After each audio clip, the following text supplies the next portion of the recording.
Nutella. Have you ever gone online for knitting advice and just gotten some really, really terrible advice?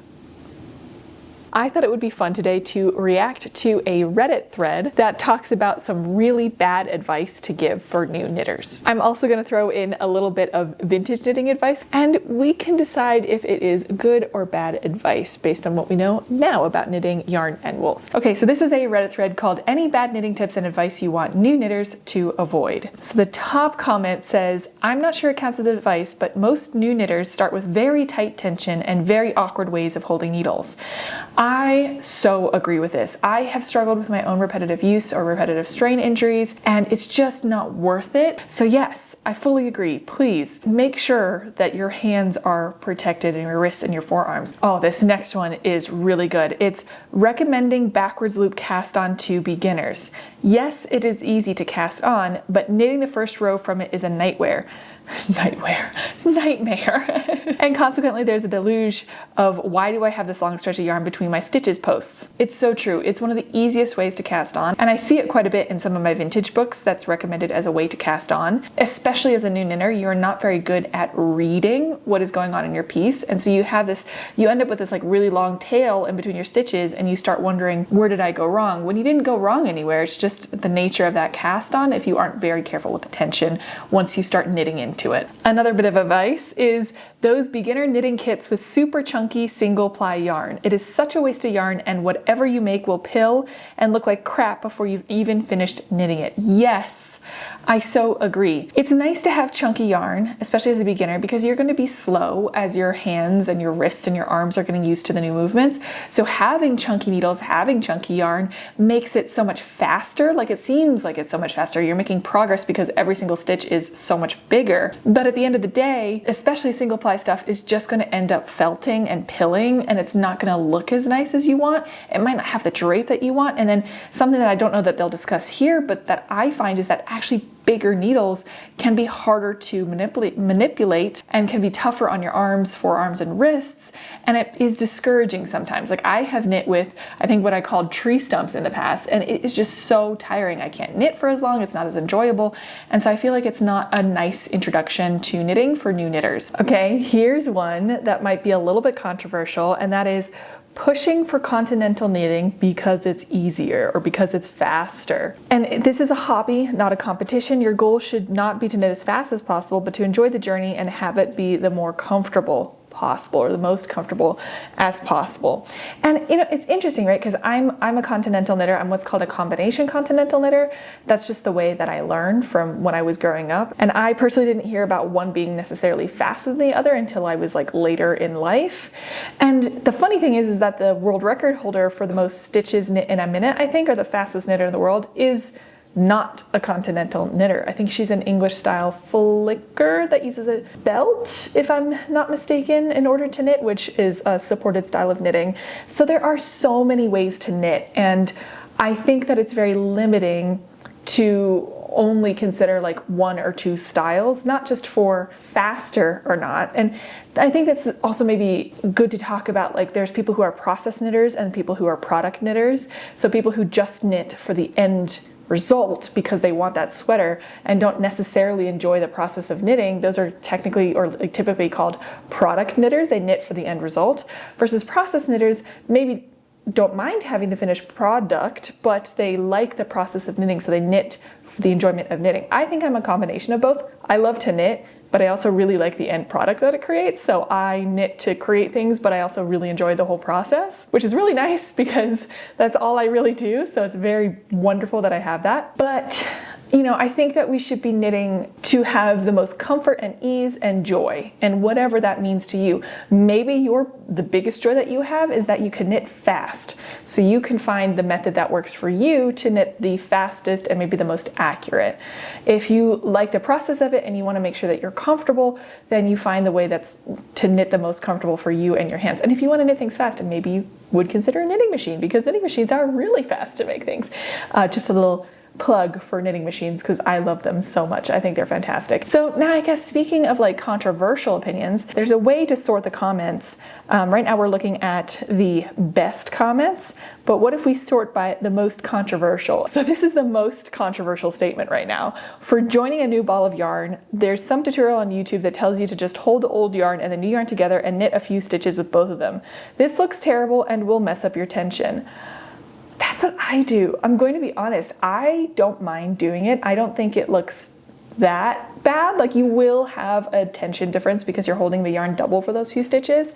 But for the things that I knit, I don't think that you can see that crossover for very long, and I like weaving in as you go, and that one is really the lowest lift. Like, I can also do a splice join, spit splice, Russian. There's a bunch of other ways that you can do it, but I'm gonna be honest, a lot of those times that you want a darning needle to be able to do those well, and I don't often have a darning needle on me, so I just do the knit a few stitches with both of the yarns held together, and that's kind of my weave as you go methodology. Some people in the comments recommend doing a version of that where you just knit one stitch with both and then you weave in the end as a way to catch that stitch and have the tension on it nice while you continue knitting, and you don't notice that one stitch as much as you would notice like maybe 3 or 5 stitches in a row. But at the end of the day, I don't mind my things looking a little bit handmade. Like, I want them to have a clean, polished finish, but if someone's like, oh, I can tell that that's handmade, for me that's like, yay, that's a good thing. But that's not everyone's preference, and I understand that. So I can get it. Oh, this is another very interesting one, which is, your mistake is a design feature now. No, it's a mistake. Please teach new knitters to read their knitting and fix their mistakes. You know, this one is interesting to me because I own a lot of hand knit vintage sweaters, and I have not owned a single one without a mistake yet. Like, every single one of them, if you look close enough, some you can see spot from far away, some you have to look close enough, there are going to be multiple mistakes in the knitting, and they just compensated for it and kept knitting. So I think this is very much, I think it's important to learn how to read your own knitting so that if, you know, things go a little bit sideways or things get a little wonky, you can understand what went wrong and maybe how you want to manage it. Like, you can tank back or ladder down and fix it, or you can decide, actually, no, I don't mind that so much. I don't want to redo it, but it means that I ended up with an extra stitch, so let me figure out a way to fix that in the least noticeable way possible, right? Like, I think that it's important to decide what is important to you as a knitter. In your final product, do you want it to be absolutely immaculately perfect and win like a blue ribbon at the county fair?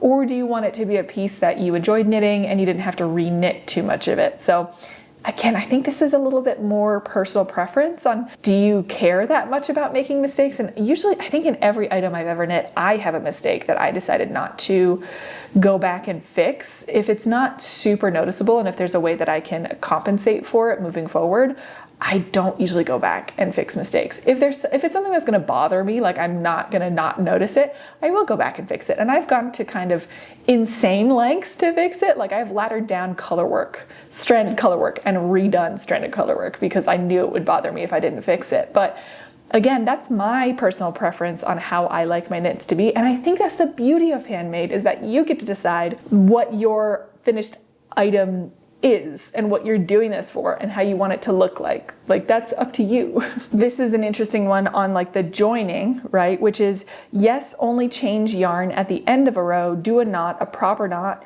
use the tails to sew the seams of your garment. The color will match the area you're sewing, save the newbie stress. I think this is interesting because this comment is assuming that whatever you're knitting or a newbie is knitting will need to be seamed, versus what I see a lot in modern knitwear is that they're actually more likely to be knit in the round or to be knit in a seamless construction. And that's like a feature that you can search for sometimes in knitting patterns, is that it's like a continuous knit and no seams necessary. So this is assuming that you have seams that need to be sewn together, which is not the norm. I do that a lot because I knit vintage, and vintage stuff is knit flat and then sewn together, but not a lot of people. Correct me if I'm wrong, if you're a modern knitter or someone who knits a lot of modern patterns, Do you do a lot of seaming? I feel like it's not as common anymore, although I do like the structure and like the extra opportunity to adjust fit if you are doing seaming. I think that the internet had some pretty good advice for beginning knitters or some bad tips to avoid as a beginner, but now I want to look at a vintage magazine that has some advice or tips for knitters. I usually have physical magazine copies, but this one is actually scanned in online, so I'll leave a link down to it if you want to read it for yourself. The first bit that I want to talk about is that wools which have been chemically shrunk possess a peculiar and unpleasant touch, and having lost some of the most valuable properties of wool, should be absolutely avoided. So do not look at pre-shrunk, or what I think we might now call today like superwash wool, because it's supposed to make it so that wool doesn't shrink in the wash. And they say that it doesn't feel like wool anymore. Like it doesn't have the elasticity, it doesn't bounce back, it doesn't have the softness. And the chemical process, I'm assuming it's probably improved a little bit from this time, but with superwash wool, you have to be really careful. You've got to block it because it tends to grow quite a bit. So you need to block it in the same way that you're going to be caring for your garment, or else you're going to have a rough time with superwash wool. Although I think modern superwash wools still feel nice and like wool and have wool properties.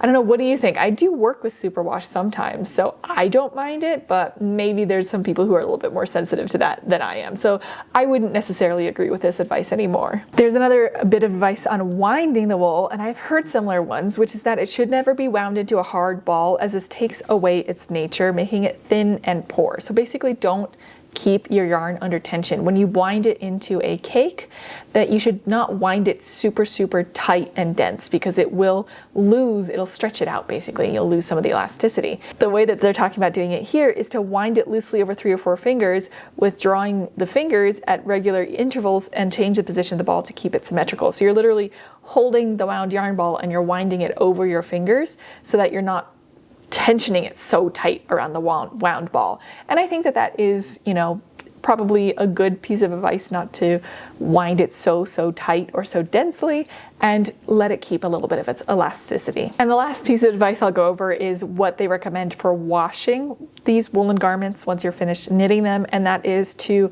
use warm soapy water, squeeze with the hands, and no rubbing. You don't want things to felt, you don't want to stretch them out too much, and then you rinse it in water of the same temperature, because I've heard a lot in advice that if you kind of shock wool between a lot of different temperature grades, that can also felt it. I haven't tried that, but I have heard it, so maybe you have more experience with that than me. And they say that it is best to let it dry quickly, which it can be best done by laying the garment flat on a clean cloth before the fire and making it take the shape it is to assume when dry. And I think that's kind of like when you block things into shape. The only thing about that is that it will keep that shape depending on the wool and how it was stitched tightly, loosely while in use, but the next time you wash it, you have to reshape it to that size. And I personally have found that it works better, like if a garment is slightly small, you can stretch it out with blocking, but if a garment is slightly oversized, blocking it smaller usually doesn't work quite as well. If you want to hear a little bit more bits of advice, either online or from the vintage books,